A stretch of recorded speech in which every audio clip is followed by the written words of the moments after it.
Sejam todos bem-vindos.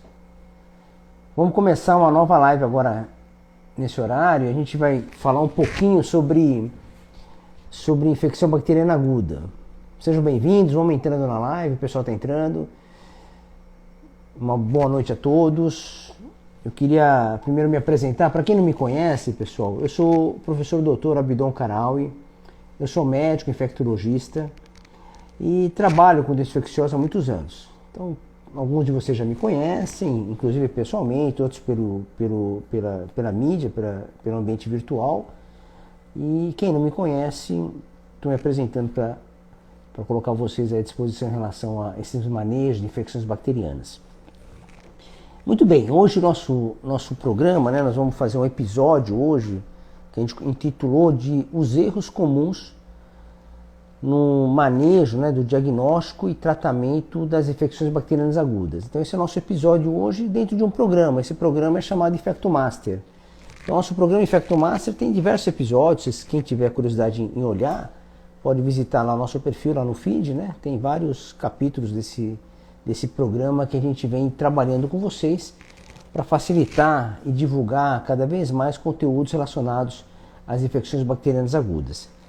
Então aqui nesse perfil, pessoal, a gente ajuda colegas médicos e minhas colegas médicas, inclusive estudantes de medicina, a diagnosticar e tratar todos os seus pacientes com infecção bacteriana aguda. Então a ideia é essa, a ideia é construir conteúdos frequentemente com uma homogeneidade de informação, com cada vez mais qualidade, para que vocês possam utilizar isso no dia a dia de vocês, na prática médica diária, no setor de emergência, lá no PA de vocês, na UTI, na enfermaria, no apartamento e no próprio consultório.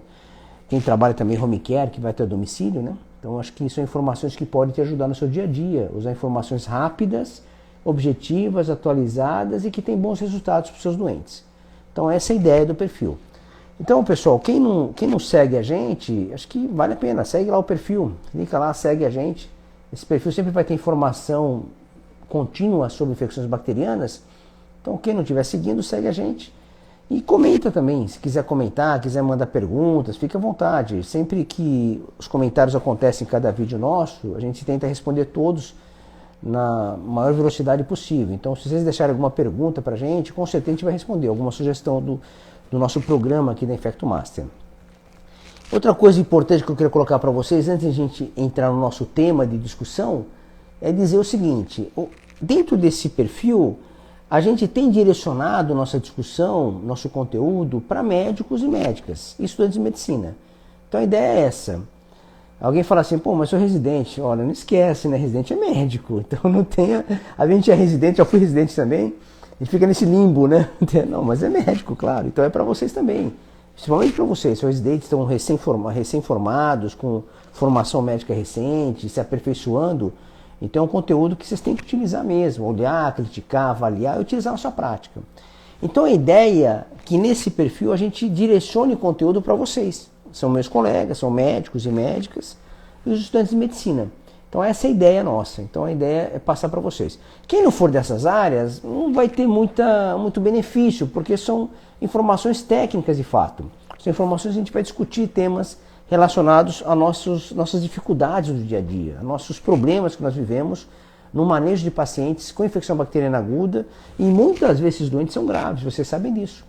Você que é médico, colega meu e médica, sabe o quanto é difícil às vezes manejar um doente que chega agudo, com quadro de infecção. Você sabe que é uma infecção e tem que tomar uma decisão, que é uma infecção bacteriana, precisa tomar decisão com antibiótico, uma decisão se você vai internar ou não vai internar esse doente, ou se você vai internar ele na UTI ou no quarto. São decisões difíceis. Ou você tem um doente com infecção bacteriana aguda que precisa ser cirúrgico ou não, tem um abscesso. Então, diversos desafios que nós temos que temos que ter decisão quase que imediata às vezes, ou com poucas horas. Então, realmente, por isso que o tema é muito relevante para você que está no seu dia a dia aí. No dia a dia, com desafios clínicos diários para poder tomar decisão desses doentes. Eu acho que muitos de vocês, como eu já passei por isso também, sem ter necessidade de tomar decisão imediata na emergência, na enfermaria, no seu consultório, no home care, assim por diante. Então, a ideia é essa, a ideia é entregar um conteúdo para vocês que tenha a minha experiência, que é muito grande em relação à doença infecciosa, tenho muito tempo trabalhando com isso, sistematizei várias maneiras de lidar com o paciente. Então, eu criei diversas estratégias metodológicas para facilitar o nosso entendimento. Claro, nós estudamos com conteúdo científico. Você, eu, fazemos isso. Usamos literatura médica de boa qualidade para construir nosso conhecimento. Só que daí, para você usar na sua prática médica, você precisa se instrumentalizar de maneira personalizada para você, não é assim? Então você precisa pegar aquele conteúdo de antibiótico, de uma pneumonia, de infecção urinária e personalizar ele para você, para ter uma metodologia mais simples de utilizar, mais objetiva e mais efetiva para você usar no seu dia a dia. Então é exatamente isso que eu tento passar para vocês. Um conteúdo objetivo, com aquilo que precisa ser feito, de maneira mais sintética, que você pode usar aquele pacote e tratar o seu paciente, manejar seu paciente de maneira efetiva. Então é assim que eu quero. Não quero que você seja um residente de infectologia, um mestre, um doutor em infectologia. Isso, de fato, tem sua importância acadêmica, todos os aspectos. Eu fiz todo esse caminho acadêmico, tudo. Mas para o seu dia a dia, para lidar com aquele dentro do dia a dia, você não precisa disso. Você precisa ter o seu conhecimento médico, a sua formação especializada ou não, e ter metodologias objetivas para ter o melhor resultado para o seu doente. Porque no final da história, pessoal, você precisa ser medido pelo seu resultado. Não adianta estar cheio de diploma, cheio de curso, e o seu resultado no dia a dia não ser bom. Então isso que vai diferenciar o seu crescimento no seu trabalho médico, na sua especialidade, em todos os aspectos clínicos que você esteja lidando. Então o que é a ideia do nosso perfil? É realmente criar esses conteúdos, mastigar eles, tentar colocá-los num pacote mais compacto possível, objetivo, para você poder utilizar na sua prática. É isso que eu faço. Eu faço exatamente isso. Há anos eu vou manejando doentes de várias complexidades, vários diagnósticos, de uma maneira metodológica que facilita o raciocínio. Então quem já teve a oportunidade de trabalhar comigo, de conhecer o meu trabalho, sabe do que eu estou falando, conhece exatamente como esse manejo vai te dando mais segurança para cada vez você crescer mais. Não vou te dizer que você vai controlar tudo, obviamente, porque cada vez que você conhece mais conhecimento você tem, mais dúvida você vai ter. É assim que funciona. A gente tem menos dúvida quanto menos estuda. Quanto mais estudamos, pessoal, mais dúvida aparece. Então, a ideia é que eu encha de dúvida vocês, porque a ideia é que a gente cresça cada vez mais. Estude, tenha conhecimento, e conhecimentos sejam objetivos. Então não é aquele conhecimento que muitas vezes a gente aprendeu às vezes na faculdade, vocês lembram disso? Conhecimentos muito amplos, generalizados, que às vezes não têm objetividade no nosso dia a dia. E isso acontece porque o docente da faculdade cria às vezes uma aula que realmente não te gera uma objetividade naquele manejo, né? Você sabe bem disso que eu estou falando. Então o que é a nossa ideia? Tirar isso da frente. Criar modelos de ensino, metodologicamente falando, que facilitem você fazer o seu diagnóstico e tratar seus pacientes com infecção bacteriana de maneira objetiva, de maneira rápida e efetiva. E que tenha grande resultado para o seu doente. O seu doente sair de lá, olhar você como um grande médico que realmente ajudou ele viver, ajudou a salvar a vida dele, ajudou ele a melhorar o seu prognóstico. Isso que importa para a gente aqui.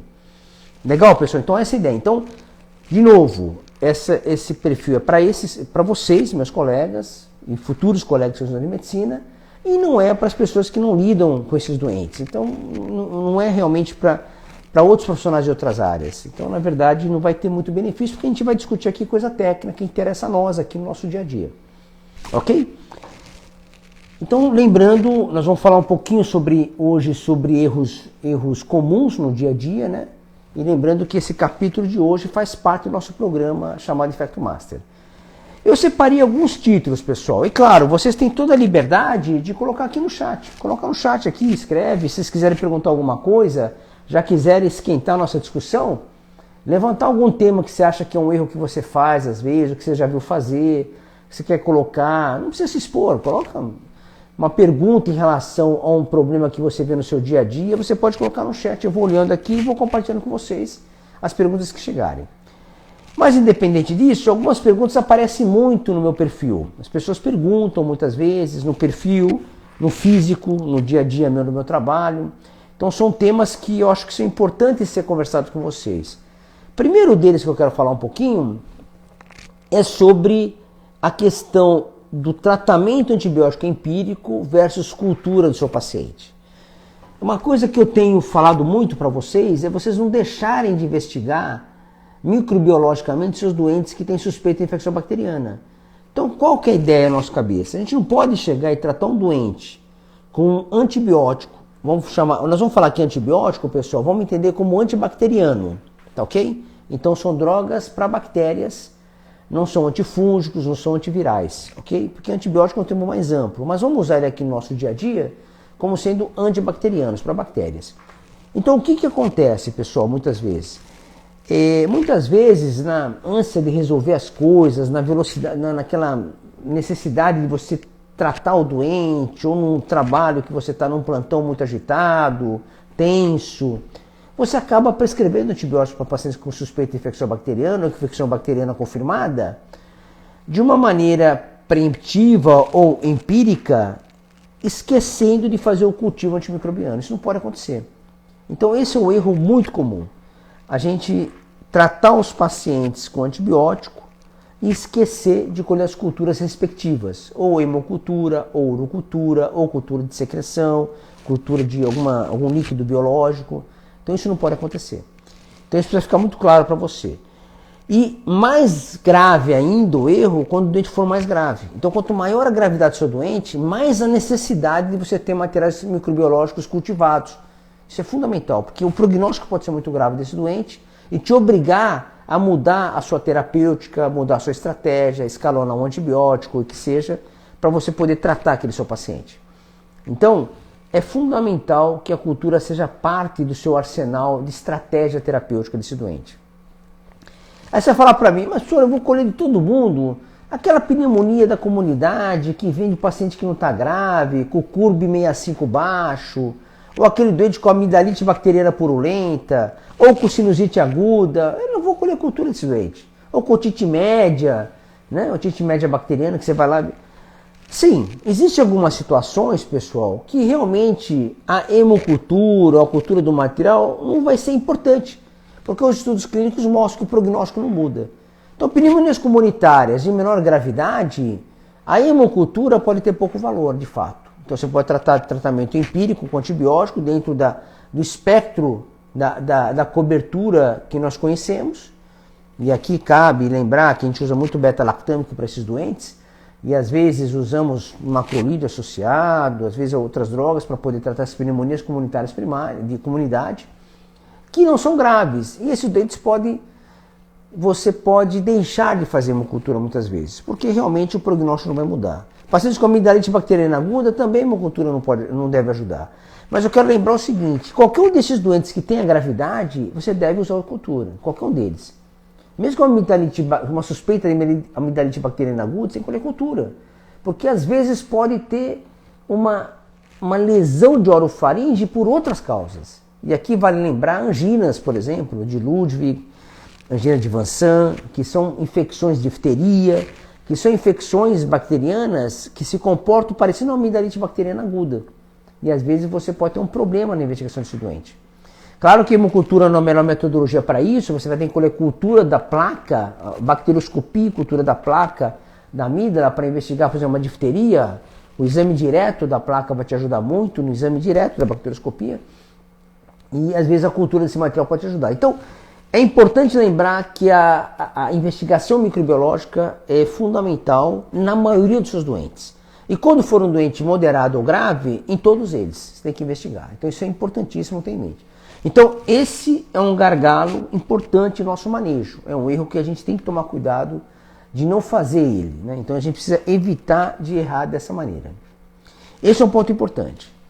Junto a essa discussão de antibiótico, cultura, nós temos um segundo erro muito significante, que precisamos tomar muito cuidado com isso, é a questão da colonização com infecção. Então isso é um ponto que é um desafio diagnóstico. Eu vou falar algumas coisas aqui, obviamente a ideia não é esgotar o tema, é um tema que merece uma discussão isolada, que é a colonização versus infecção. Isso em algumas situações médicas é fundamental você saber diferenciar isso com cuidado. Então vou citar algumas situações onde essa discussão da colonização com infecção ela é muito pertinente. Primeiro delas que eu acho que tem que ficar muito claro para vocês é a questão das infecções urinárias baixas. Então, essas infecções urinárias baixas, principalmente em mulheres, que é mais importante, nós temos muitas vezes presença de bactéria no sistema urinário baixo, que não necessariamente são infecções.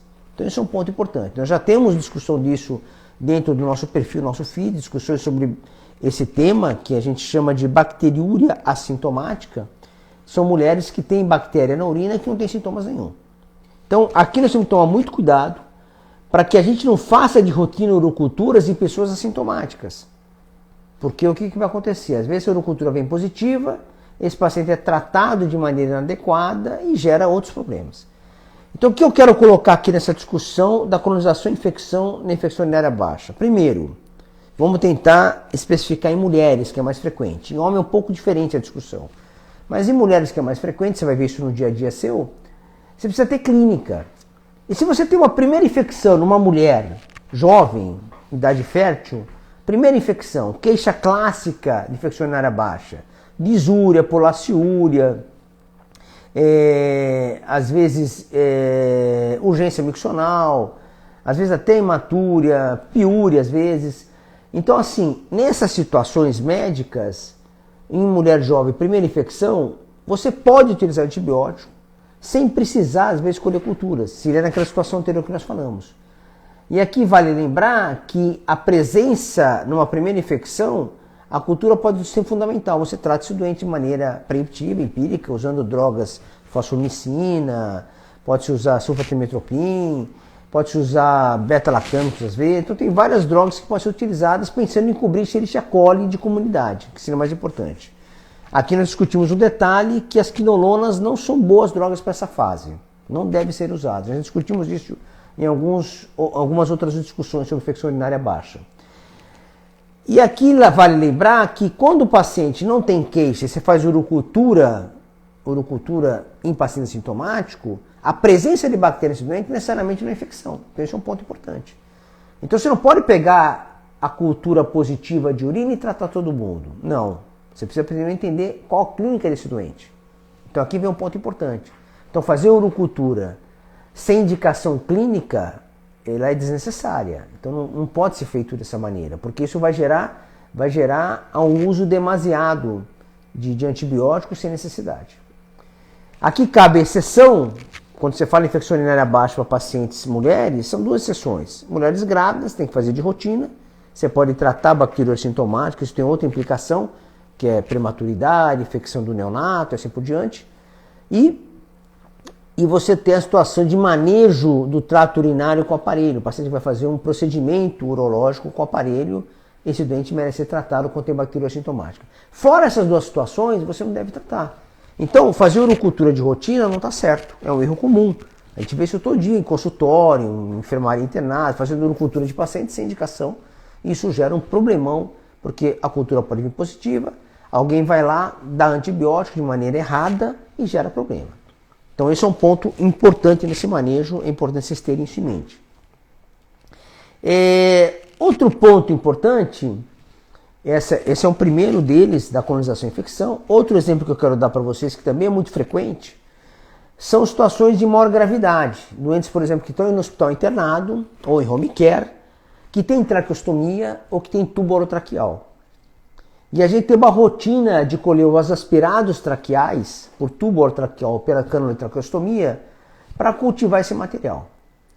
Aqui tem alguns detalhes importantes. Primeiro, quando eu colho o material de aspirado traqueal, a bacterioscopia dele não tem muita importância do ponto de vista da infecção bacteriana, certo? Então, usar a bacterioscopia como parâmetro não é bom. Existem estudos mostrando que não beneficia o manejo clínico desse doente. O que importa aqui é você ter a cultura do material.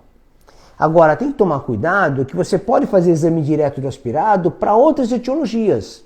Quando eu quero investigar tuberculose, quando eu quero investigar infecção fúngica por paracoco, por criptococos, por histoplasma, por outros agentes. Então, um exame, ou quero fazer pesquisa de estrutura viral para PCR daquele material, então existe outra discussão. Mas para infecção bacteriana aguda, nesses pacientes que estão traqueostomizados ou com tubo orotraqueal em ventilação mecânica ou não, esse material da bacterioscopia para bactérias, ele não tem valor, é muito pequeno. Mas aí cabe uma discussão, que a cultura desse material muitas vezes é positiva. E aqui vem um dado importante. Muitas vezes, a presença de bactéria respiratória traqueal, muitas vezes, ela tem uma conotação de colonização e não de infecção. Então, para você definir se aquele agente bacteriano que está sendo isolado no tubo orotraqueal ou na craniotraqueostomia é um agente infectante, eu preciso ter parâmetros clínicos desse doente e parâmetros radiológicos. Senão isso não vai ter valor. Então precisa ter clínica do doente, algum sinal clínico que esteja mostrando que esse paciente tem infecção pulmonar, sinal radiológico para isso, de preferência tomografia computadorizada, de preferência, raio-x de tórax ele ajuda, mas não tem uma definição tão boa quanto a tomografia, e aí sim você vai ter a parte microbiológica. E aqui cabe um detalhe, que essa análise da cultura da bactéria no aspirador traqueal, você vai fazer microbiologicamente meio semi-quantitativo. Então existe uma técnica laboratorial que vai quantificar para a gente, de maneira semi-quantitativa, a presença de agente bacteriano. Ok? Então esse é um ponto importante. Então não adianta você pegar o aspirador traqueal, cresce lá uma Pseudomonas KPC, uma Klebsiella pneumoniae KPC, e você trata esse agente. Você não deve fazer isso. Porque às vezes aquela Pseudomonas aeruginosa, aquela Klebsiella pneumoniae ou aquele Acinetobacter baumannii que está sendo isolado no aspirador traqueal, e mesmo sendo KPC de uma resistência muito grande, ele pode ser apenas colonizante. Então isso, de certo modo, é muito frequente. Eu diria mais para vocês. Eu diria que a maioria das cepas isoladas de KPC no aspirador traqueal, elas são colonizantes e não infectantes. Olha o que eu estou falando para vocês. Eu estou falando isso para vocês. Dentro da UTI, dentro do home care, a maioria das cepas de KPC isoladas pela traqueal, ou pelo tubo orotraqueal, ou pela cânula de traqueostomia, a maioria serão colonizantes. Aí você fala aí do outro lado, fala, putz, quantas vezes tem polimixina B associado a carbapenêmico, polimixina associada a diaciclina, associado a qualquer outra coisa, para doentes com cultura positiva com KPC no aspirador traqueal. Então aqui cabe um parênteses importante, pessoal.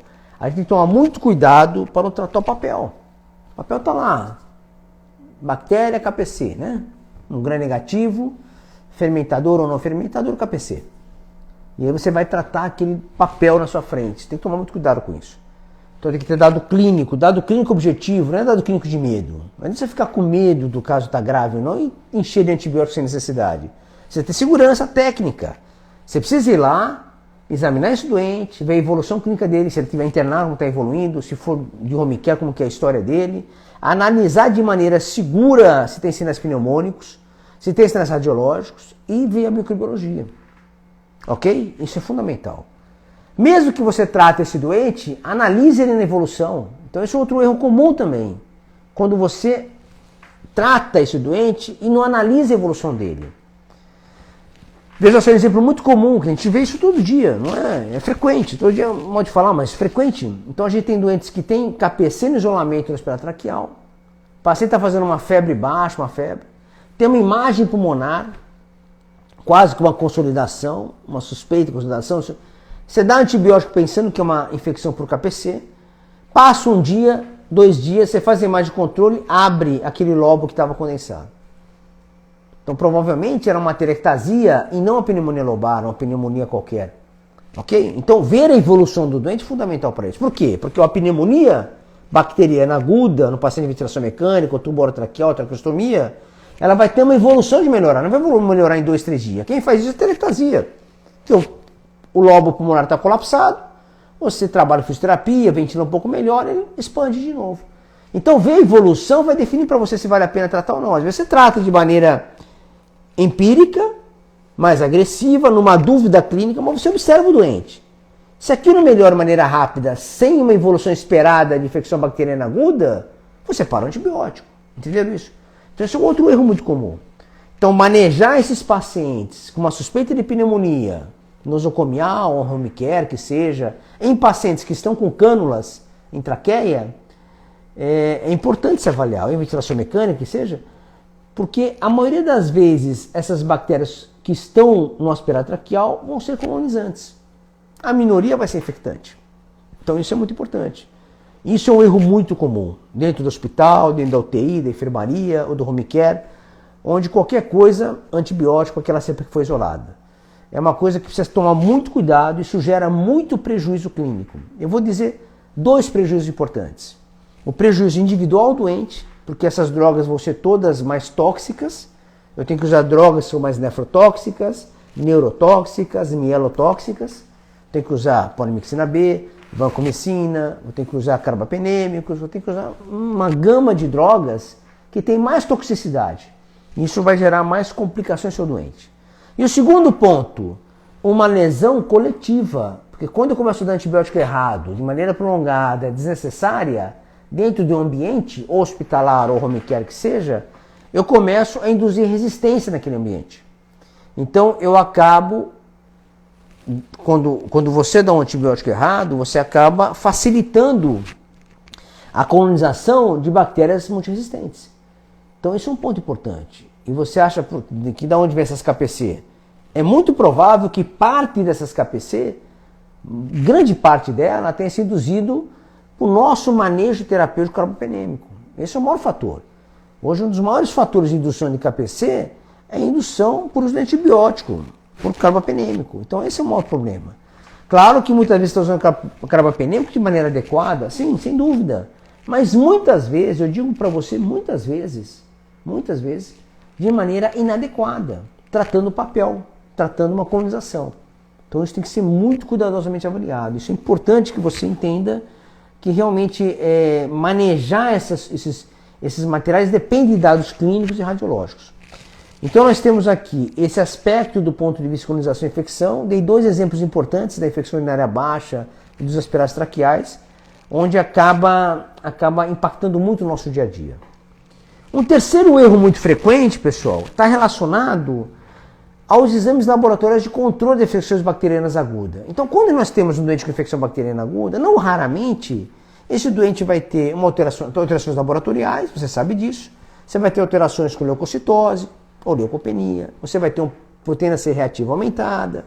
E você vai usar essas medidas como parâmetros para o seu diagnóstico. Está tudo certo. Então, você vai lá, tem uma alteração, você usa isso como informação para que você possa ter uma condução clínica mais adequada em relação ao diagnóstico que você fez. Mas aqui vem um detalhe importante. Quando você faz o diagnóstico de uma infecção bacteriana aguda, ou uma pneumonia, ou uma celulite, ou uma infecção urinária, uma pielonefrite, ou uma meningite, o que seja, uma endocardite, você está utilizando o leucócito PCR para o seu diagnóstico. Está tudo certo, até aí tudo certo.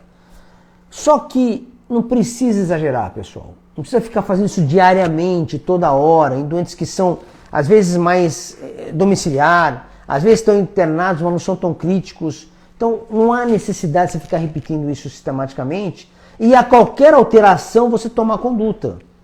Por quê? Porque esses parâmetros são biológicos.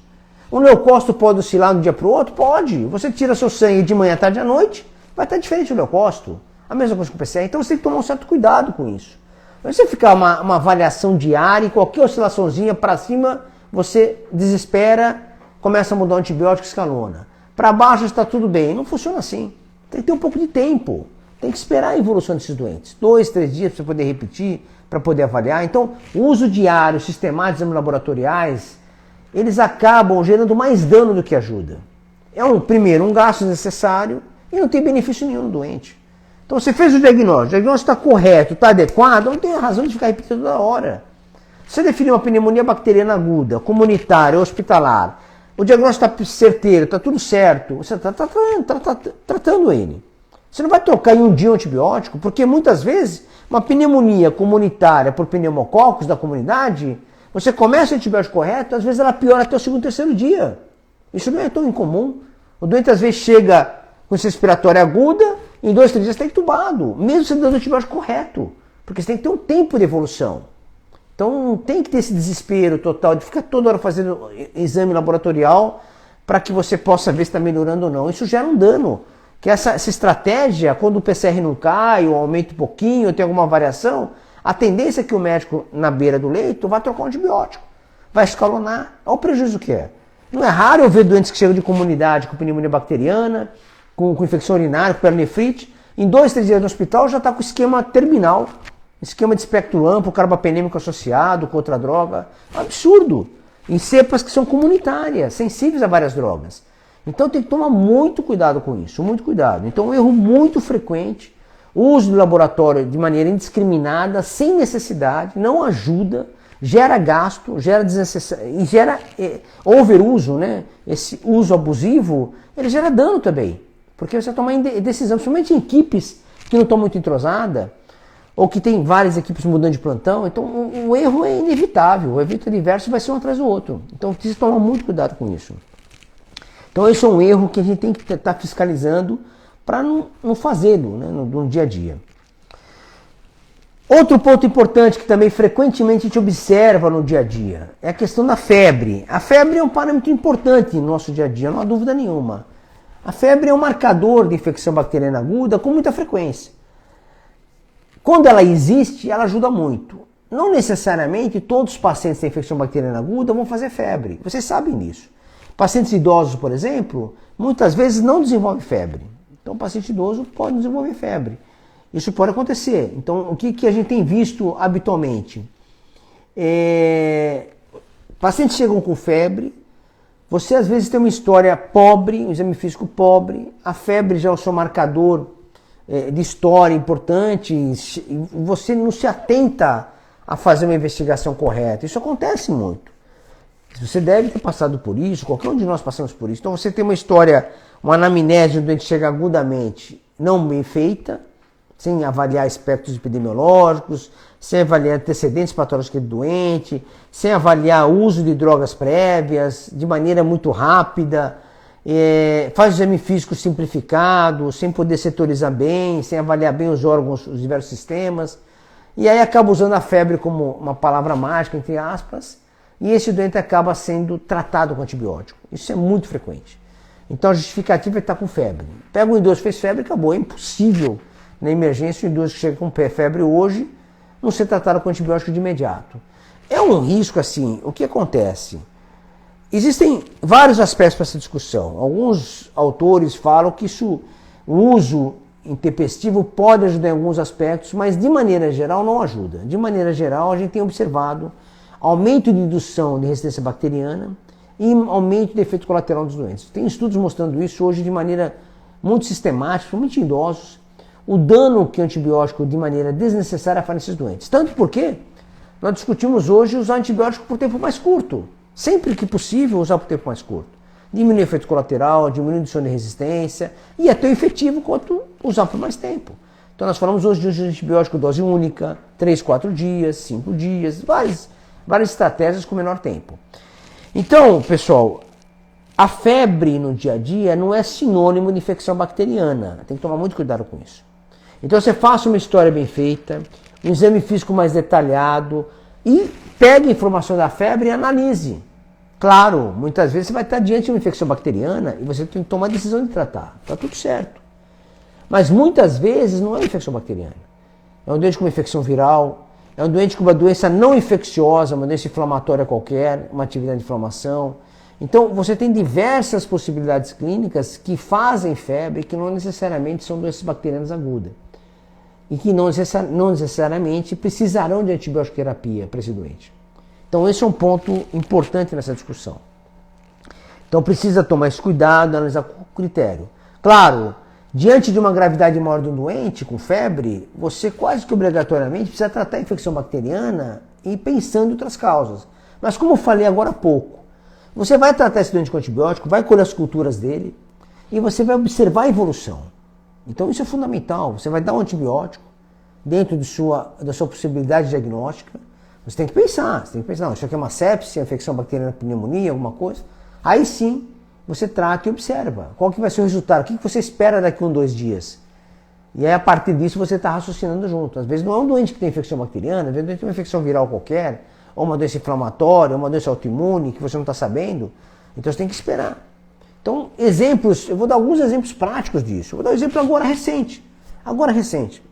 Paciente internado no hospital, durante 3 semanas, tratando com antibiótico o dia inteiro, por causa de uma lesão pulmonar, uma suspeita de pneumonia com edema pleural. E realmente tinha uma imagem pulmonar em pleural. Comunitária, pessoal. Aí o doente ele abriu o quadro com dor pleurítica e febre. Antibiótico sem dó, escalonando, trocando esquema, afinal estava com esquema pipetazo, acho que depois eles tinham entrado com carbapenêmico, assim, tratando o doente com bactéria, infecção bacteriana. Estado geral não estava piorando, 2 semanas usando. Quer dizer, é bem provável que a única causa que não era mesmo era bacteriana. A única que não era. Você vê, uma doença com lesão pulmonar tem amplioral. Nós fomos investigar esse doente, estava internado, condição clínica ótima, mandamos embora do hospital. Não, vai para casa, vamos tratar isso de ambulatório, não tem problema nenhum. Investigamos, fizemos o que tem que ser feito. Fez derrame pleural, punção líquido pleural, eroxudato, pedromínio eosinofílico. O diagnóstico final, tivemos agora há pouco tempo, de sarcoidose. Então veja só, uma sarcoidose pleuropulmonar. O doente tomando antibiótico ao mês, no hospital internado. Então, é assim, isso é o dia inteiro, pessoal. Então a gente precisa tomar muito cuidado com isso. Tem que ter um racional. Se você tratasse esse doente que eu dei exemplo, de uma pneumonia lobar, com derrame pleural parapneumônico, entre aspas, você tem que esperar a evolução como? Você tem que 2, 3 dias tem que melhorar. Não é isso? Então você vai lá, se não melhorar é porque tem empiema, porque o derrame pleural exudativo está complicando, está virando um derrame pleural complicado. Normalmente evoluindo para empiema. Se não é isso, pessoal, e não está respondendo, não é pneumonia bacteriana comunitária, ponto final. Não adianta ficar escalonando sem dó, até chegar a carbapenêmico, às vezes polimixina, uma confusão danada, com um doente que tem uma evolução que você está, que é história natural de uma infecção bacteriana aguda, o pneumococcus, o hemófilos influenza, o Staphylococcus aureus comunitário, não faz. Então tem que tomar cuidado com isso. Estou dando um exemplo aqui prático do dia a dia. Acontece toda vez. Estou lembrando um caso que agora, recente. Então estou passando isso para vocês. Então, toda febre não é bacteriana. E ponto final. Então isso precisa tomar muito cuidado. Então você precisa raciocinar dessa maneira para você conduzir seu doente de maneira linear, fazer uma história bem feita, uma anamnese bem feita, um exame físico bem feito, usar a propedêutica laboratorial radiológica a seu favor para ter um raciocínio coerente. E não só isso. Você não pode ficar satisfeito só com isso. Você tem que acompanhar seu doente. Você tratou ele, vê ele diariamente, vê como que ele vai se comportar. Se for hospitalar, em poucas horas. Então você tem que analisar esse doente para ver se ele vai se comportar como esperado. Como a história natural de uma X doença desenvolve. E você acompanha isso. Isso vai amenizar muito os erros nesse manejo de febre nesses pacientes. Ok?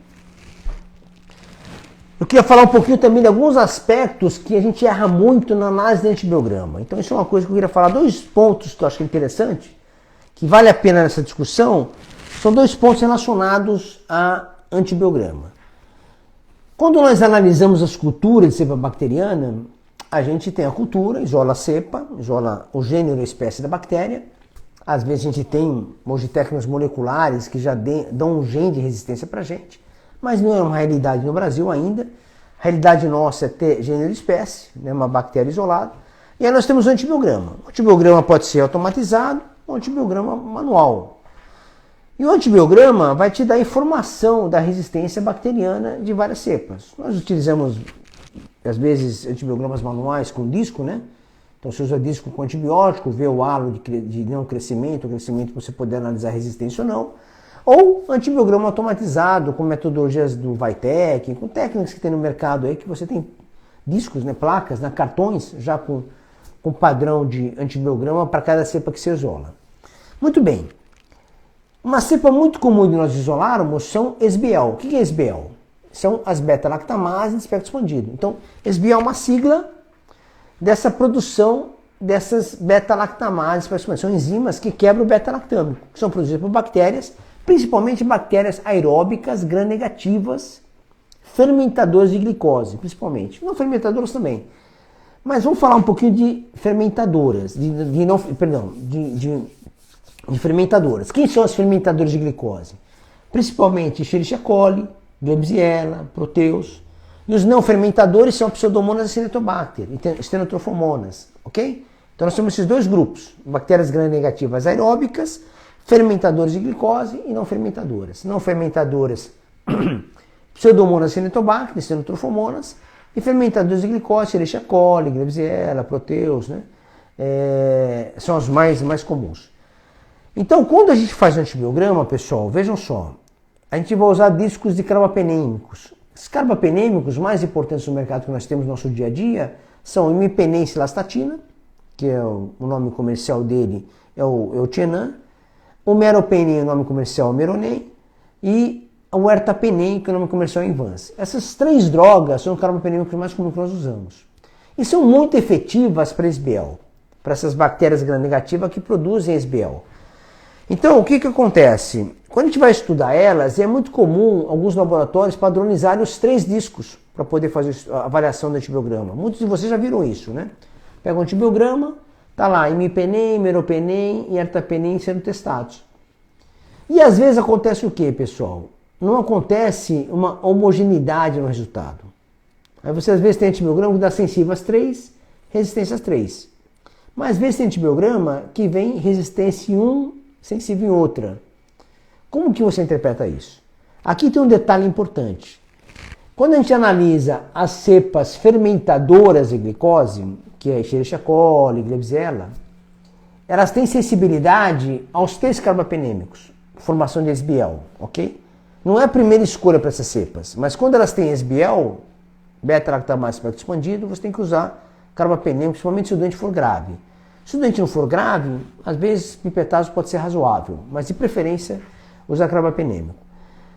E quando a gente pega as bactérias não fermentadoras, Pseudomonas acinetobacter, elas têm resistência intrínseca a ertapenem. São sensíveis só a imipenem e meropenem. Tá claro isso? Então o que acontece muitas vezes? Quando eu vou analisar um antibiograma de uma cepa gram-negativa aeróbica fermentadora de glicose, uma Escherichia coli, por exemplo, a gente pode colocar no meio, e se ela for SBL, ela pode vir de que maneira? Ela pode vir sensível às 3 drogas, 3 carbapenêmicos. Mas às vezes acontece dela vir sensível, por exemplo, a imipenem ou ao meropenem e vir resistente a ertapenem. Como é que você interpreta isso? Esse é um ponto importante. Então, quando nós temos que analisar uma cepa no laboratório, o laboratório te manda resultado, e com esses 3 carbapenêmicos, e tem diferença na resistência, você tem que usar como base para os fermentadores o ertapenem. Então, se o ertapenem vem resistente, você perdeu essa classe. Então, essa cepa é KPC. É uma cepa produtora de carbapenemase, ok? Que é uma resistência maior. Carbapenemase é enzima que quebra o carbapenêmico, ok? E se ela vier sensível ao ertapenem, ela é sensível aos carbapenêmicos, todos, mesmo que seja resistente a mero ou a imipenem in vitro, ok? Então isso é um dado importante da sua análise. Essa análise não pode ser feita para bactérias não fermentadoras, tipo Pseudomonas e Acinetobacter. Por quê? Porque as não fermentadoras já são resistentes intrinsecamente a ertapenem. Então eu tenho que usar o painel do meropenem e imipenem e respeitar a pior situação. Se for resistente a um dos dois, você perde a classe. Tá claro isso? Então isso é um dado importante e você vê muito erro, eu observo muito erro nessa interpretação de alguns colegas em relação a esse tipo de padrão do antibiograma. Então isso é importante na sua análise para o manejo do seu paciente. Outro ponto que é importante salientar em relação ao antibiograma é sobre o Staphylococcus aureus. Então, quando eu tenho uma cepa de Staphylococcus aureus isolada laboratorialmente, eu tenho que analisar, porque todas elas vão ser resistentes à penicilina. Hoje não tem Staphylococcus aureus sensível à penicilina, não existe mais isso. Existia quando se descobriu a penicilina na década de 40. Hoje em dia não tem mais. Então a gente precisa usar um disco ou o padrão do cartão da automação que seja o divisor de água, seja a oxacilina. Então a oxacilina é o seu padrão de dividir resistência ou não do Staphylococcus aureus.